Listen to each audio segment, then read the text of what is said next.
Hello, everybody. Hope you're doing well on this great, great day. I am. Man, this week has gone by, and it just feels like I'm just getting started. But man, I'm having a good time sharing the Word of God with you. We've been talking about growing in the Lord and the things that are needed to grow in grace and in the knowledge of the Lord. The early church lived by 4 principles as they got started.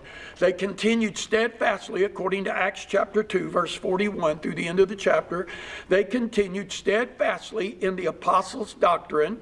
They continued in fellowship and in breaking of bread and in prayers together. I want to talk to you about fellowship, koinonia. We need to realize that this is, first of all, a relationship with God. It's not duty, it's not labor.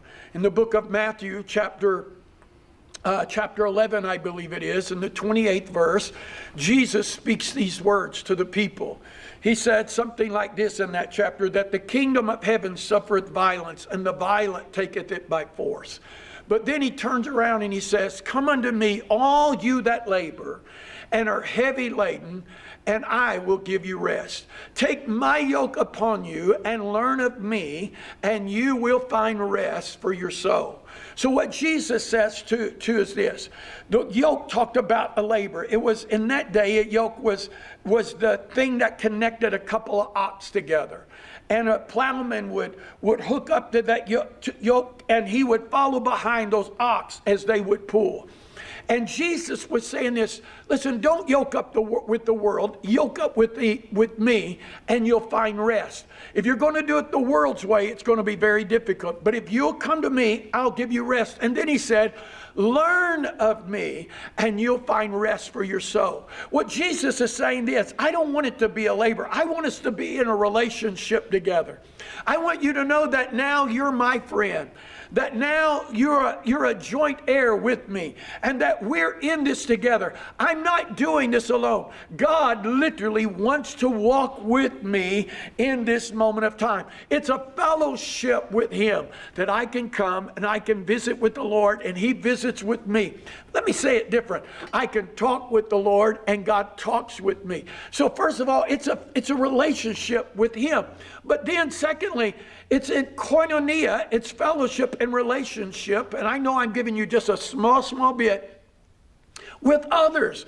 I believe it's very important that we are in relationship with other like-minded and of like faith people. Listen, we were never meant to walk this thing out alone. Life was never meant to be done alone. But it is important, if you're going to grow in God, that you're around and in fellowship with other godly people. Maybe people that have already been in this a long time. You know, we're in an age now where it seems like the variance of age is getting spread, where the younger generation says, I don't need the older, and the older is longing to have it with the younger. But we need each other. I need the more mature saints that have already walked through some stuff, that's already seen God do some things, have already encountered God in ways I long to, and listen to their stories, listen to their testimony, feel their heartbeat. I need their input in my life. Remember, the Bible said they continued in the apostles' doctrine and fellowship.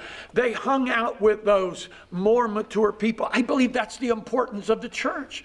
See, I'm not going to grow in with God if I'm going to hang out in the world. My friends may need to change. It doesn't mean that I have to dislike everybody. It means my fellowship, my relationships change, because where I want to get to in God, they can't take me.